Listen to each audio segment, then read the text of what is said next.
Hey everyone, and welcome back to another video. In this video, I'm going to show you how to show the pricing in pounds on the Airbnb app. Now, this video is going to be particularly useful for individuals. Let's say that you want to go ahead and show the pricing in pounds on Airbnb listings.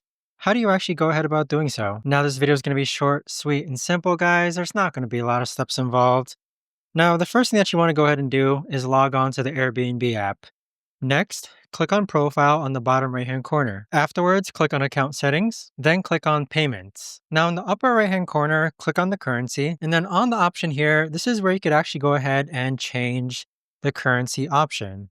And so with it, we do have a ton of different currency options, such as pounds, sterlings, and there you have it. But that right there, guys, is the best and easiest way that I know of to actually go ahead and show pounds on the Airbnb app. If you guys know of a better or easier way to actually do this, let me know in the comments down below. I would love to know. Thanks so much for watching, everyone, and I'll see you guys all in the next video.